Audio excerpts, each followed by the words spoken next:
tidak perlu nampi tokoh wayang saking tuan rumah Bopo Gunayanto Esos kalian Ibu Tutut Wimasti.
Ingsun murmangsa gumun marang sira kulub ing atase wis sawetara suwe anggonira swita kelawan pun bapa lan kawruh apa wae uga wis tak paringke marang sira kulub ewadene tak pirsani teka isih katon jenak ngadhep ana ngarsaning pun bapa kuwi apa meneh kang bakal sira karepake nggir Narayana inggih kaluhuran sabda paduka sanget dipenemban kula sampun ngurmaosi sampun kathah peparing piwucal paduka penemban ingkang kula tampi ewa semanten kula taksih jenak ngadhep wonten ngarsa paduka penemban inggih kula anggadhahi sumpah penemban apa kang dadi sumpahmu ya nggih kenging kula ibarataken tiyang upaya maduning tawon nadyan kula sampun saged ngraosaken legining adur namung dereng lega manah kula menawi dereng saged nguntal saglodhokipun penemban yen jagat dewa Bathara syukur bagis kene jumurung dene sira darbi patembaya kang kaya mengkono nggih ingsun percaya saugrana murid mongko duwe tekad kaya sira Narayana yekti bakal tetekan apa kang dinayuh siswa mau nggih sabab ya kanthi sumpah kang mengkono mau utawa niat ingkang mengkono mau ateges ing kono wis teteken-tekun pangudine karaben tekan sedyane ora liwat ingsun namung paring pangestu marang apa kang dadi lekas punggir Narayana lan iki mumpung ana wektu kang prayoga sethithik pun bapa bakal mitungkas parang sira kuluk Narayana. Mun inggih penemban Kepareng paring dawuh kula sampun samakta nampi dawuh paduka penemban mangken inggih sira Narayana urip ana ing alam padang iki aja nganti ninggalake marang Serawung 5 perkara. Serawung 5 perkara. 1 Serawung tumraping panembah. Kaping pindho Serawung tumraping negara.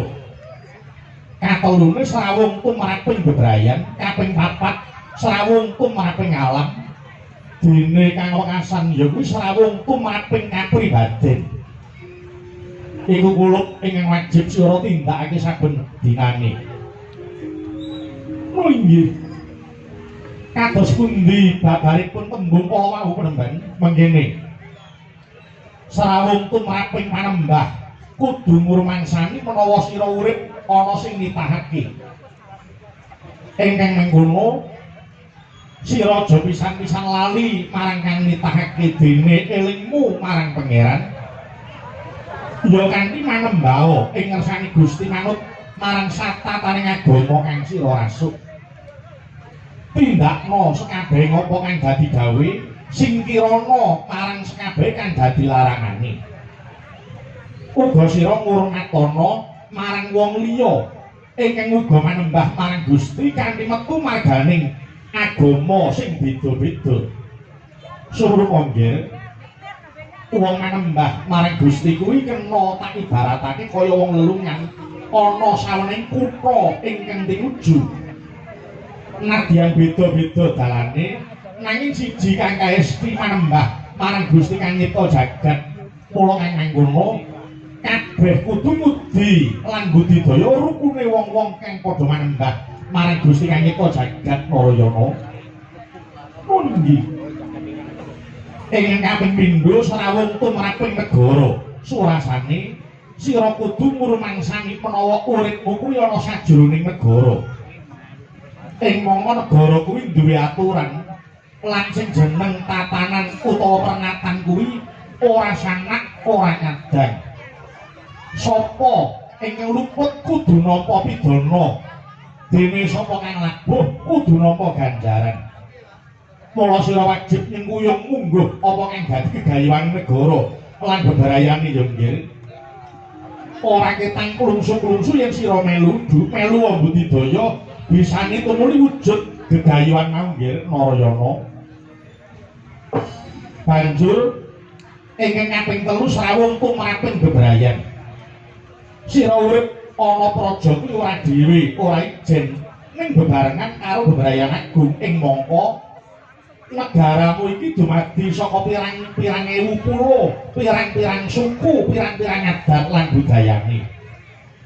Kang mangkono wis kewajibe yen to sira tansah budidaya ngundhake ngreh kerukunaning bebrayan agung iki nggih. Sabab pangrasanipun kaki ing donya gaman kang ampuh kuwi mung kerukunan kok Narayana. Yen wis gelem rukun aja bedak-bedake kuwi sukune apa, agamane apa, klambine apa, budayane kepiye, lan kuwi wonge sapa, ora perlu dibedakake. Sabab nadyan beda suku, beda agama, beda busana, beda adat lan budaya, kabeh isih nunggal bangsa, nunggal basa, lan nunggal negara. Dene ing wekasan kaping 4 Serawung tumraping alam. Narayana sira kudu ngurmangsani menawa uripmu kuwi kejaba saka peparingi Gusti ning uga awit saka dayaning alam. Katitik manganmu saka peparingi bumi, panasmu saka dayaning geni, segermu saka dayaning banyu, lan uripmu saka dayaning angin utawa hawa. Kang mangkono sira aja pisan-pisan ngrusak marang isen-isen alam Narayana. Kepara sira wajib rumeksa marang lestarining alam kang ya nggih Narayana. Oh inggih, ngesake dawuh, Reban. Lan uga Serawung tumraping kapribaden kudu tok tengenake. Sira Narayana kudu teguh kapribadenmu jejeg adeg-adegmu aja luntur, jiwamu kowe dadi wong nuswantara. Lamun sira bisa ngono, sira ora bakal kadiwang marang panikating liyan lan sira ora bakal mentala adol negara marang bangsamu Narayana. Kuning nggih menemban. Samendang boten karempit dawuh saking Paduka Sangadi menemban. Kang Mangkono Narayana wis titiwancipun Bapa bakal nglumintirake wujuding sifat kandel kanggo sira Narayana. Ya kuwi sepisan sinebut Kembang Wijaya Kusuma. Kuwi daya atiasane bisa nguripake marang wong kang mati lamun durung titiwancine, lan uga bisa maloyake wong kang nandhang Papa Cintraka. Lan uga sira bakal ulun paringi pusaka Cakra Baskara. Cakra Baskara kuwi minangka kanggo sarana mangrurah satru murka nggih. Kang mangkono Kembang Wijaya Kusuma bakal tak paringake minangka dadi cundhukmu Narayana. Lan uga Cakra Baskara bakal tak paringake ana jroning dadamu, sak jroning kulit, sak jabaning daging. Kang mangkono Narayana, para dikepara ngarsa lungguhmu. Pun Bapa Tungli bakal maringake kembangan Cakra Baskara. Nggih Penemban.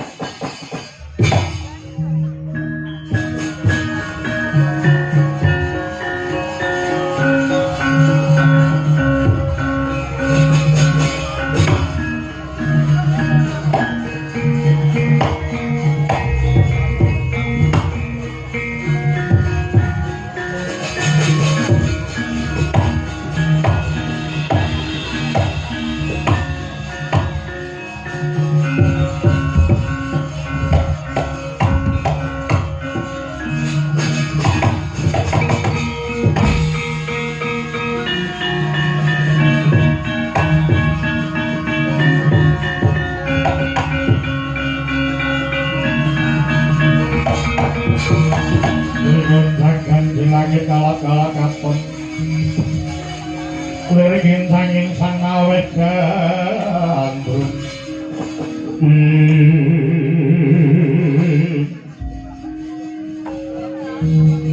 sanget ngaturaken dening Manuwun Penemban dene sampun kula tampi wujudipun Sekar Wijaya Kusuma tuwin Cakra Baskara Penemban. Iya. Namung nyuwun pangapunten. Ketingalipun kok taksih setunggal piandel Paduka ing dipun paringaken dhateng Putra Narayana. Menika badhe kangge sinten Penemban? Oh iya, Narayana. Pancen isih siji. Aji-aji ingin durung tak paringake marang sira Narayana. Ya kuwi jenenge Aji Naragopa. Aji Naragopa wujude buta bajang, cacah sayuta somah, lan uga panah Kyai Kesawa.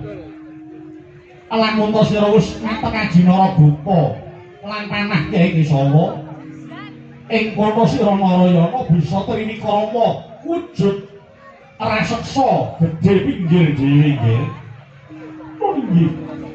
Menawi dipun kewarangaken Aji Naragopa badhe kula suwun Penemban. Iya. Apa sira gelem nebus sing dadi abon-abone Aji Naragopa? Oh nggih. Nadyan awrat dikados menapa badhe kula sagahi sira sipating satriya yen wis saguh ora kena indra. Inggih badhe kula sagahi tok sagui. Oh nggih kula sagahi. Iya. Yen sira bakal njaluk Aji Naragopa lan panah Kyai Kesawa, abon-abone sira Narayana kudu bisa ngungkapake pun bapa murid marang kasedan jati. Wah, Penemban.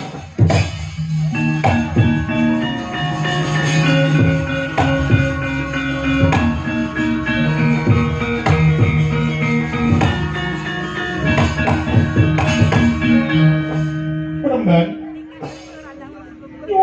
Punten menawi kula kedah nglantaraken sedul Paduka kula boten sagah Penemban. Kepara kula wurungaken mawon ing dados niat kula mau. Narayana sing jeneng satriya kuwi latri lan pakarti kudu nyawiji. lamun kok sira wis ngatur saguh lah kok banjur sira bali tegese kaya idu tok dilat meneh yen kuwi dikulinakake nganti besok ora bakal bisa ilang Narayana mula gandeng wis kaca utawa sira ngucap janji kudu tok lakoni ngerteno Narayana sira ora bakal dosa kelawan pun bapa awit iki sing dadi penyuwuning pun bapa Narayana oh nggih kang mengkono Narayana para sira enggal samata tumuli Adinara Bupa ya kuwi panah Kyai Kesawa bakal tak paringake mapan minangka dadi cecumbuking rambutmu Narayana lan uga Adinara Bupa wujud buta bajang cacah sayuta somah karepe manunggal marang ragamu Narayana nggih para mingna ciptamu pun bapa bareng ngluwitirake Adinara Bupa Narayana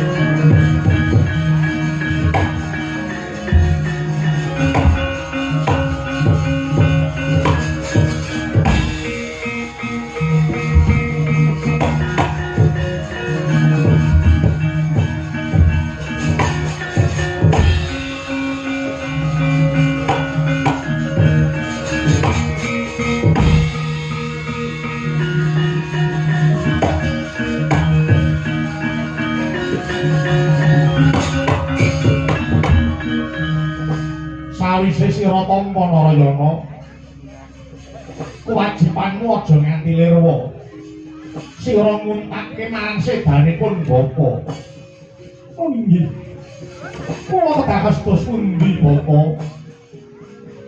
carane ningna ciptamu pun bapa untakno nganggo geni panasing ati lamun to bisa lulus ing kono dadi sarana pun bapa munggah marang kasuwargan Narayana tansah marang sukma sinukmaya winaya wingasapi sinipun talenging kalbu pambukaning warana pareng saking lik layak wingaluyut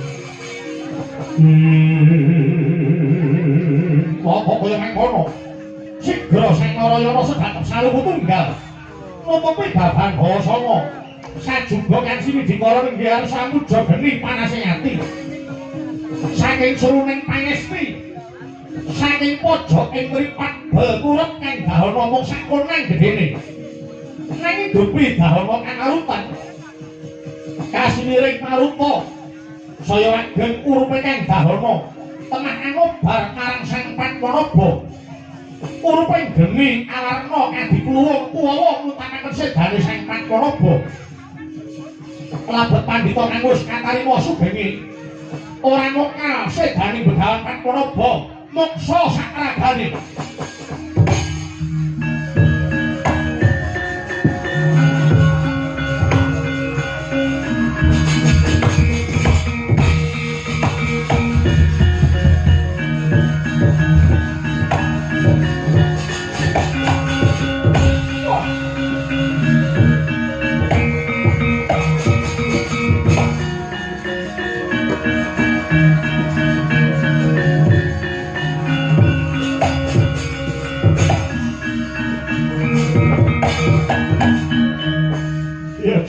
Dewa Bathara semene abote pitukon nggonku ngudi marang Adinara Bupa iya Penemban saged-saged kula sampun mituruti menawi dados panggon Maduka Penemban lega rasane nganti kudene Narayana wis entuk ngelmu kang tak upadi wujuding pusaka siji kembang Wijaya Kusuma Wara Cakra Baswara Adinara Bupa ya iki Narayana siswa Begawan Padmanaba sing tuwa dhewe lho monggo dhisik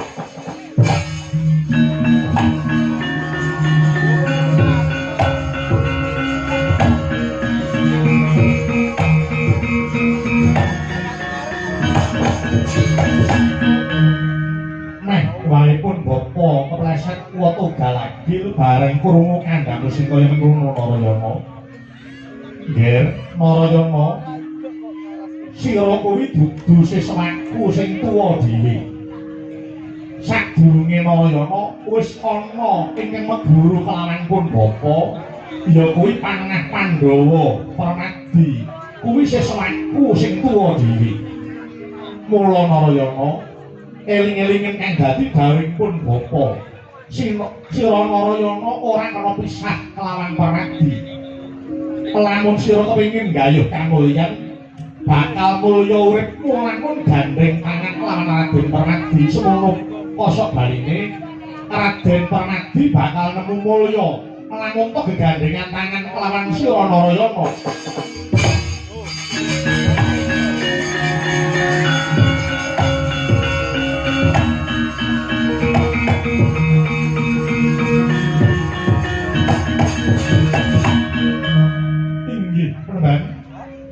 Sampun kula tampi dawuh paduka pumantar wangsit ing duling wonten ing kalingan.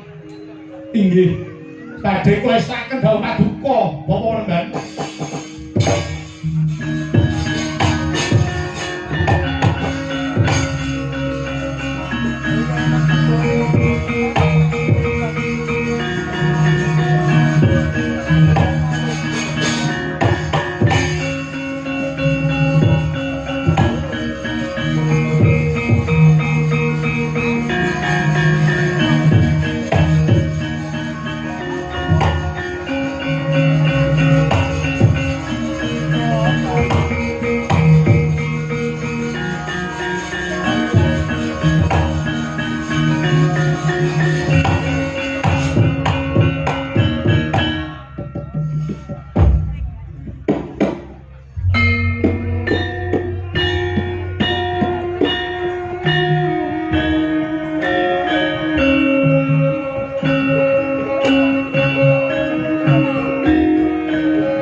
masih awet buko saweku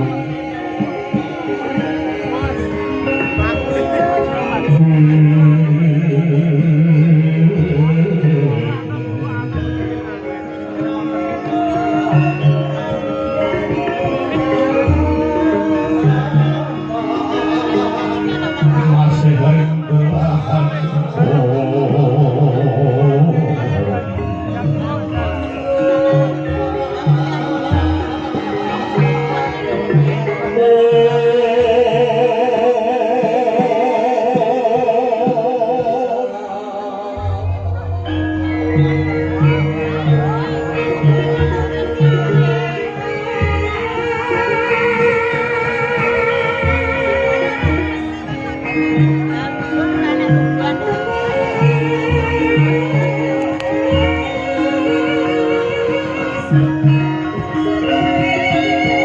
yang kaneng manujengko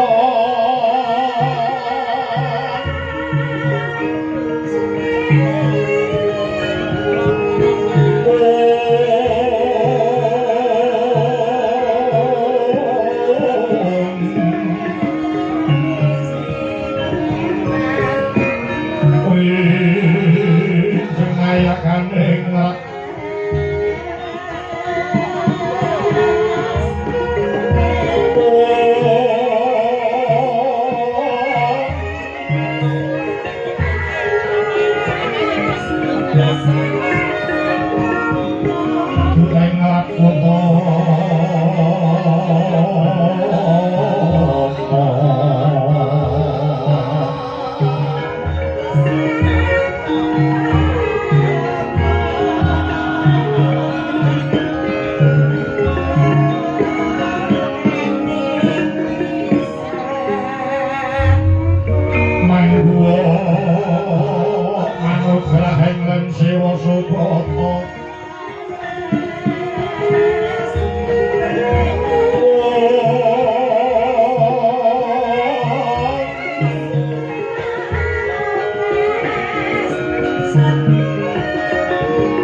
iku wegine sirna tapi nggih swasana tentrem Jatara iku hangesti pondene pitana iku luhur sirna kang menawa kahanane jagat tentrem lamun kita hangesti marang luhuring budaya sarana medhar luhuring budaya inggih luwiting kagunan ina kang sinebat Ringgit Purwa ugi sinebat layang lebet mangko piwulang Ringgit Purwa sinanggi dadi tuladha gumelar timbangi nuswata bahasa angin ditolamun sinurasa wah diono yen to singawan kanthi sukani permono layar pinenteng gataning tawang nirat bolan awang-awang gedhebok kaesti minangka bumi blincong kasekon soroten surya candra marang Kartika Pamayang badya titahe kang kawasa sing widu pamayang kang meneng murba kayon kadulu lambangi tawang sirpin sasmita gumantin moksa gedhebok kepaket ing jantung gending kelawan tembang Trinasa dadi lambanging swasana bungah kelawan susah nah harta ingkang ngawurian anenggih binungka cariyos piranganing parwa ingkang kapiji saking sarat Mahabharata punika gumelaring nagari Nandura mila sinebat Nandura nenggih mangkuwardi negari kinepung samudra labet napaning nadyaning pulo negari Nandura ingkang dumadi saking nusa-nusa Bandaran yen Cinandra pesasat pati sormi datang kantun bilah sungapaning kaya benawi kuwi harga kanggange kosok nepung ngono dri genaris Karang Kidri nagari Mandura pantes nebak para Sundari kang merdine bumi pinilih Wanantara teking Jaladri Hanggung tumeksa dadi pesaban pangupa huga among tani tekan kadri tansah lumadi denya nakarti kanthi tekun Bangolasiti temah katekaning Menggaesti lumbung kari tansah cinandi dadi raja sanegari cekap ing ayun puah ningguri para pangisaya mina sariga pider samudra nitih palwa kanthi andindong jala yayah Mas Kintar lampahing punang palwa para taruna manunggal sedya purita marang Sang Waradwija aglaring kawiyatan tengah dadya janma ingkang sujana bali sada Raden tenging disa winangka dadya sarana musadani penandang ruga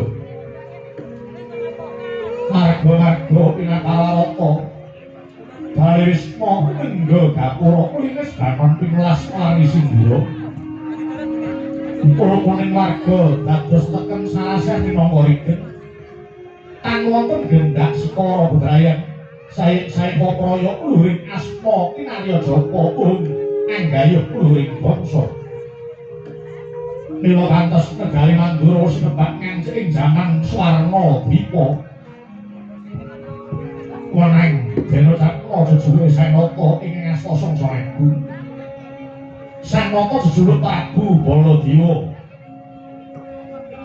ya jejuluk Prabu Balarama ya Balayuda Karsana Jaladara Kusumawalita Karsana mila jejuluk Prabu Baladewa Mangkuwardi wenang ageng nakutha kadiwatan ngabot Kusubada dadi dalaning dewa awit Kusubada mejahi saturune kayiwangan inggih ing nagari Ngrengga bumi jejuluk Prabu Naga Prasata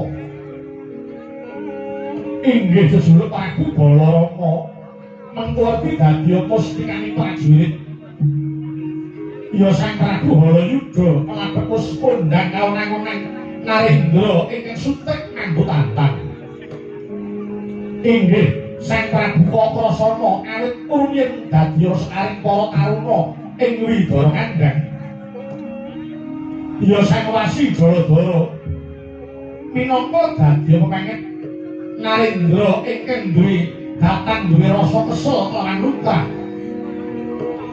ya Sang Prabu Kusumawalita awit dadi pustikaning para nata ya Sang Prabu Karsana Mangkuwardi ingkang kirsaken pengin damel pemanggang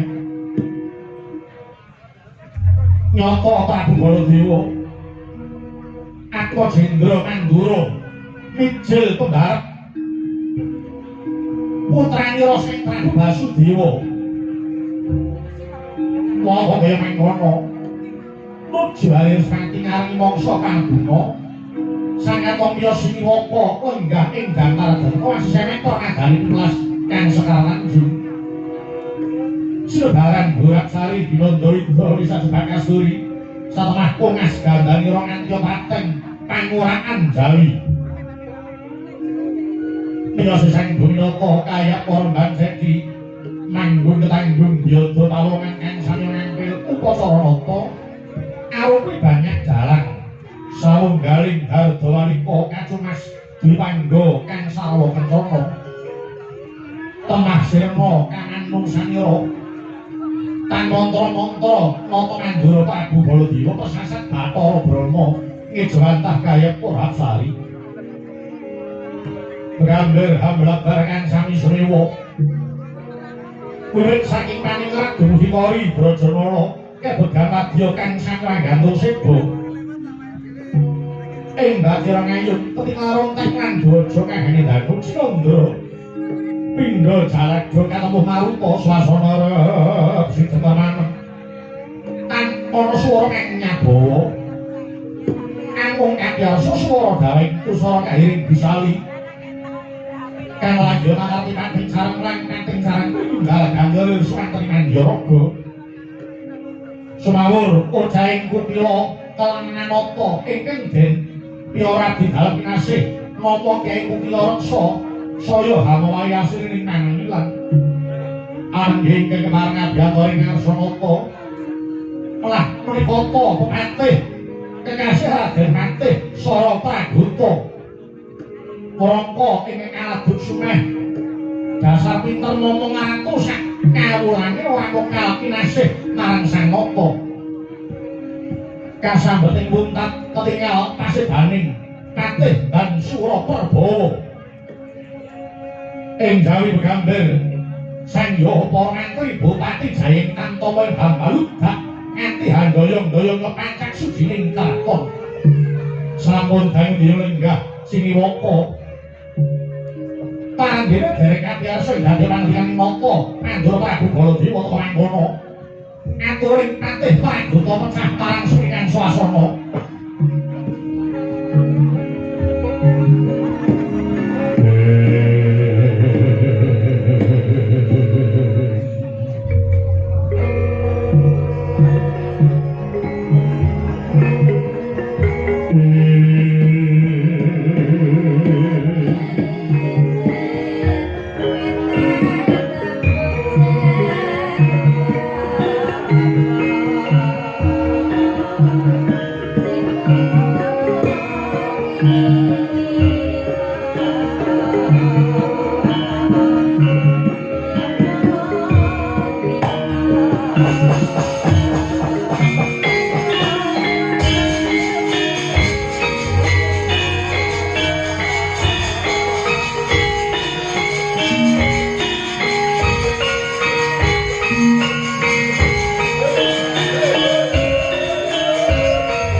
kita linuting kidung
sing tak tresnani ya jalaran saka tanggaping Wadana umat marang kanganing Baladewa.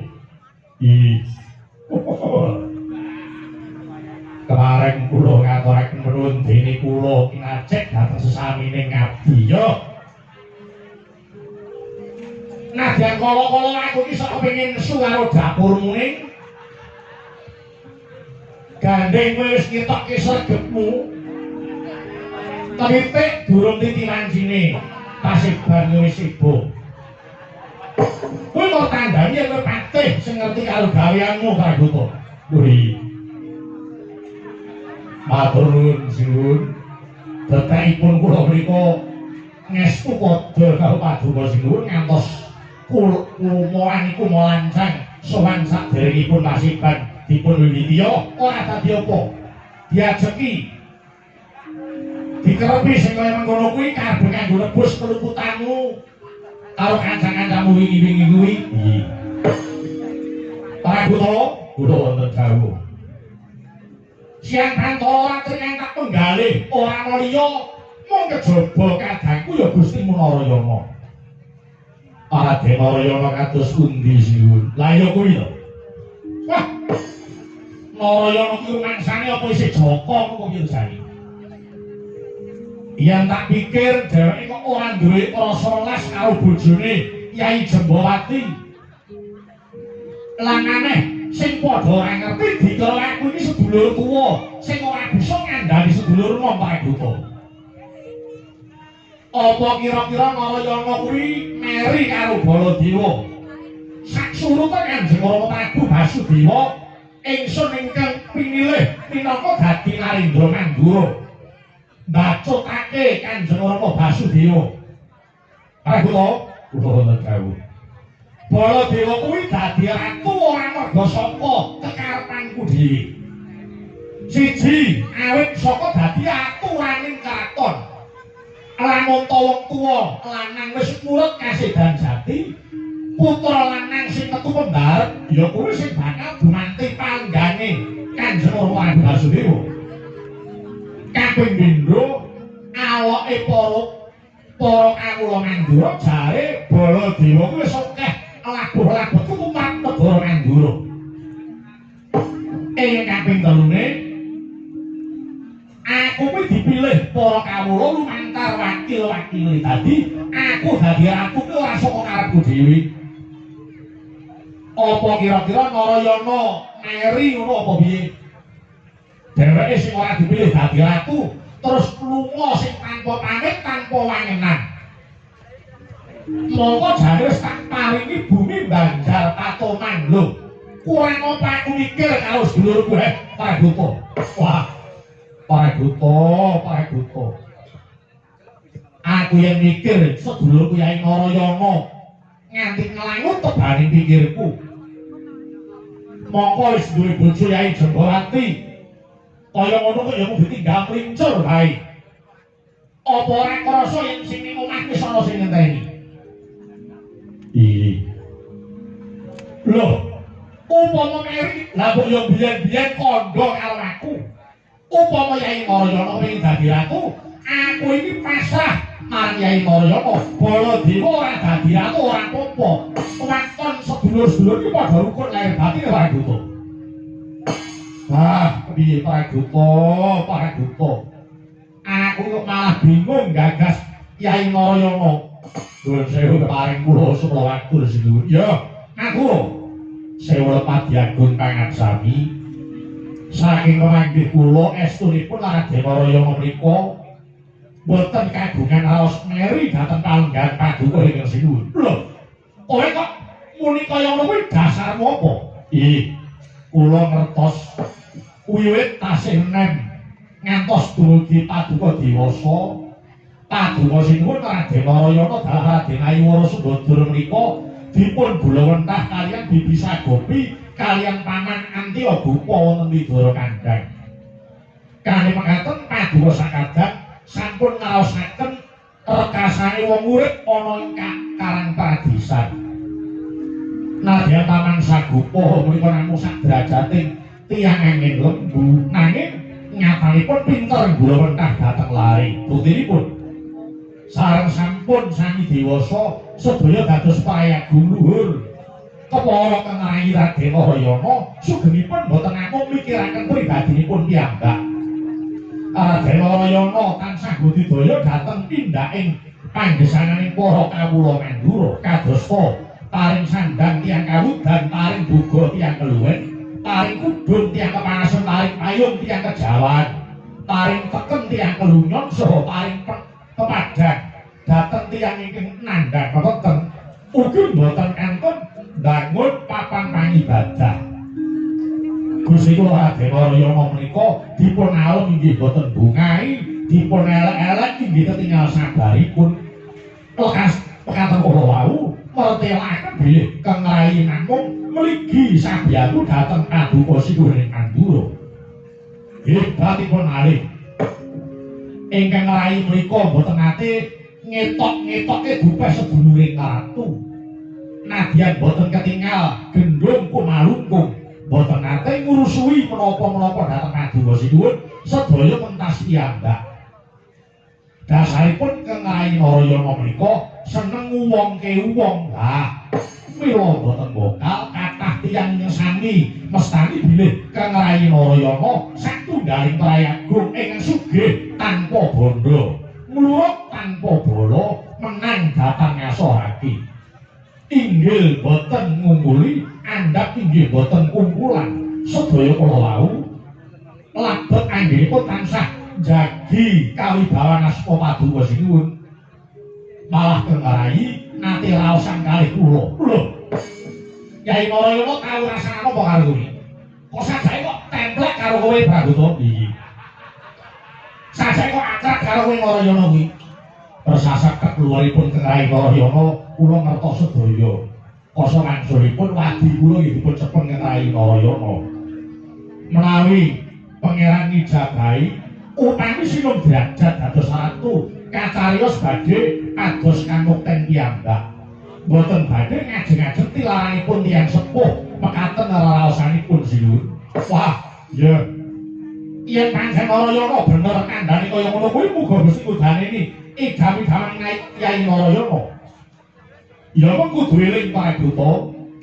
Ana pepiling saka para luhur ingkang suwasane sing jejeg durung mesti bener, sing bener durung mesti becik, sing becik durung mesti disenengi wong akeh.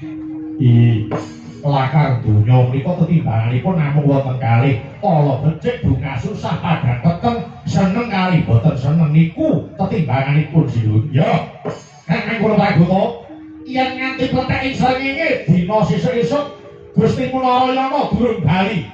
Ingsun dhewe sing bakal goleki Yai Narayana Praduta. Lagi sawan sabtu bareng sunewo kagaring pasewan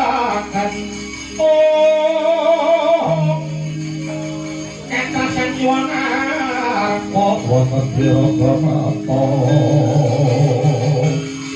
Padaking ranti lamun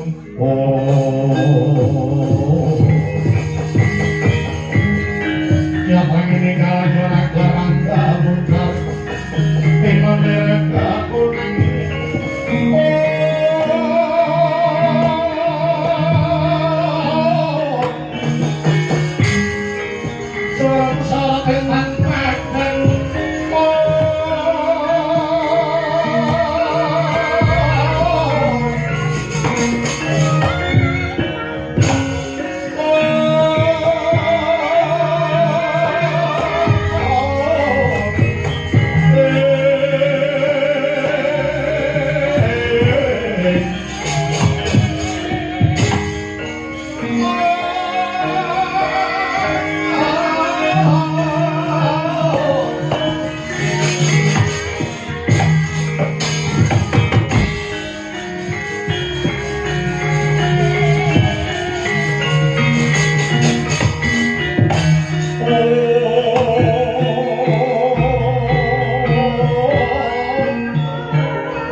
Ya kuwi Prabu Yudhakala Kresna lan patihe Kudakala Kresna.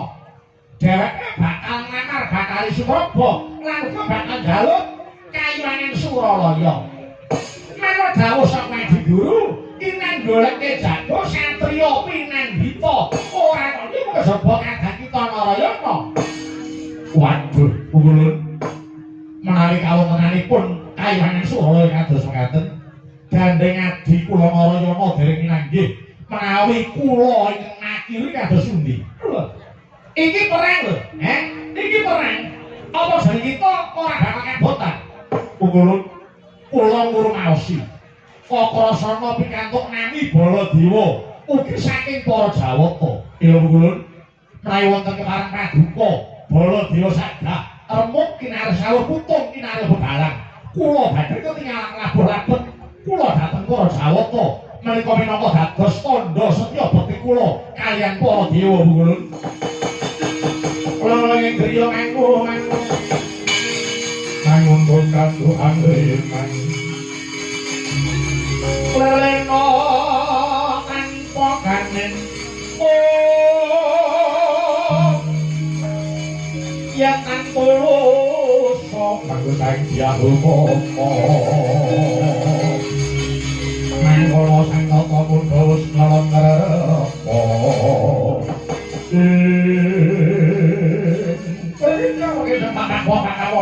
ngalengrepa ya Ger Balarama Gandeng Narayana durung ketemu jeneng kita Baladewa sing bakal makili. Kula minangka dadi wakiline Guru nampa kang dadi panjuwun kita Baladewa makili kang Gandeng Narayana. Waduh kula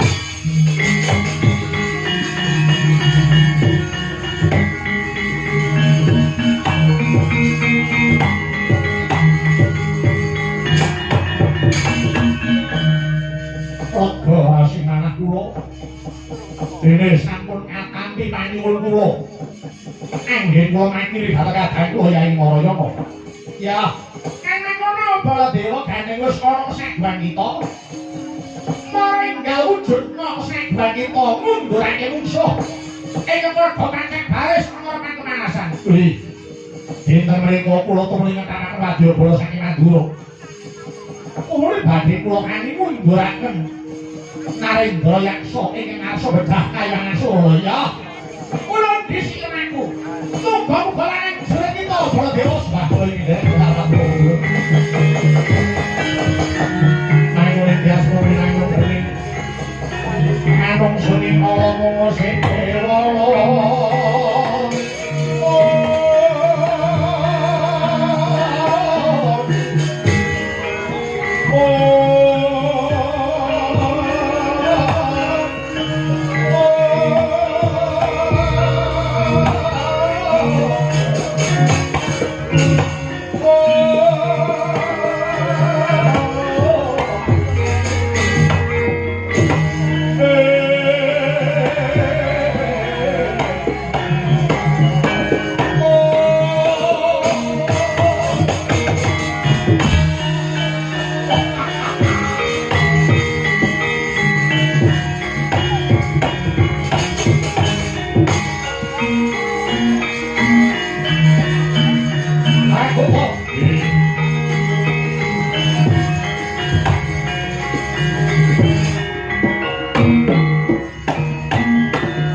Gone Baladewa ngatonake setya bekti maring para Jawata. Kang mangkono Pak Buta, kaya kang wis kok sumur dhewe. Ingsun nedya dadi jagoning dewa. Piliono Ngadyabala Mandura sing betamlek. Piliono Ngadyabala Mandura sing gamben-gamben aja ngisini-sini. Aku ayo padha ngatonake sedya beti itu marang para sawaka. Wih, atur sedaya sakit dawuh sinuwun. Prabowo, untuk ngendika dawuh sinuwun. Sira kang pinter ngatur gelaring baris. Goningsun bakal ngadepi mungsuh. Iki mengko nganggo gelar baris apa? Mawi paduka garantur kula mawi gelar baris Wiradamata kemawon. Wiradamata? Nggih. Menika gampil dukanipun. Oh iya. Kaeling-eling. Ora guna mung loro, boten. Ya, kan nang kono ganis padha sangate ganis sawing iki. Bubarno kabeh kang padha gantos sebo. Ingsun nedya minangka dadi jagoning dewa. Tak jaluk kabeh wae padha meksa marang kuncaraning Pasa Mandura. Wis sedika.